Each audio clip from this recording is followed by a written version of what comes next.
Hello friends, எல்லாருக்கும் happy Sunday. இன்றைக்கி நம்ம சேனலில் என்ன பார்க்க போகிறோம்னா, என் மாமியார் செஞ்ச காரசாரமான நண்டு குழம்பு தாங்க. இது எப்படி செய்கிறதுன்னு வாங்க வீடியோக்குள்ளே பார்க்கலாம். வீடியோக்குள்ளே போகிறதுக்கு முன்னாடி இன்னும் நம்ம சேனலை நிறையா பேர் சப்ஸ்கிரைப் பண்ணாமலே பார்த்துட்டு இருக்கீங்க. மறக்காமல் சப்ஸ்கிரைப் பண்ணிக்கோங்க. அப்படியே பக்கத்தில் இருக்கிற பெல் ஐக்கானையும் ப்ரெஸ் பண்ணிக்கோங்க. நாங்கள் இன்றைக்கி 1 கிலோ சின்ன நண்டு வாங்கியிருக்கோங்க.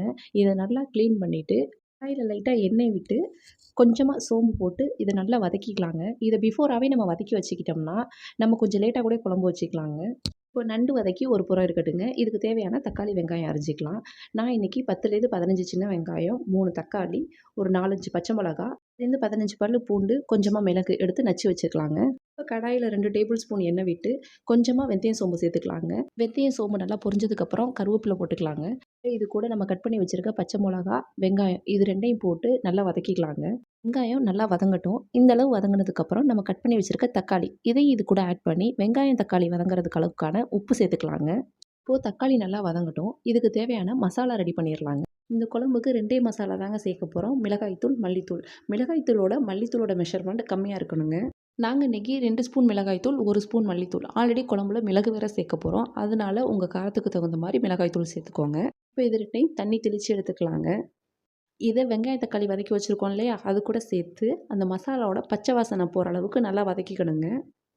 இப்போ இது கூட பெரிய நெல்லிக்காய் சைஸ் புளி அதை கரைச்சிட்டு அது கூட மிளகு, பூண்டு நச்சு வச்சுருக்கோம் இல்லையா, அதையும் சேர்த்து குழம்புக்கு தேவையான அளவு தண்ணியும் ஆட் பண்ணிக்கலாங்க.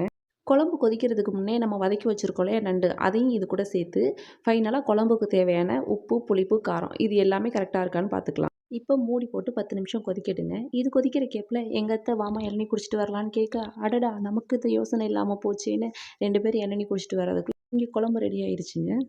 ஆஹா! வீடே மணக்கிற காரசாரமான நண்டு குழம்பு சூப்பராக ரெடி ஆயிடுச்சுங்க. இப்போ பார்த்தீங்கன்னா எண்ணெய் திரிஞ்சு நல்லா மேலே வந்திருக்கு. இப்போ இது சுட சுட சாதம், இட்லி, தோசை இது கூட வச்சு சாப்பிடும்போது டேஸ்ட் ரொம்பவே சூப்பராக இருக்குங்க. அவ்வளவுதான் ஃப்ரெண்ட்ஸ். இன்றைக்கி எங்கள் மாமியார் ஸ்டைலில் நண்டு குழம்பு எப்படி வைக்கிறதுன்னு பார்த்தோம். இது one of my favourite also. என்ன மாதிரி நீங்களும் நான்வெஜ் லவராக இருந்தால் எனக்கு மறக்காமல் கமெண்ட் பண்ணுங்கள். வீடியோவுக்கு லைக் பண்ணுங்கள், ஷேர் பண்ணுங்கள். தேங்க்யூ ஃபார் வாட்சிங்.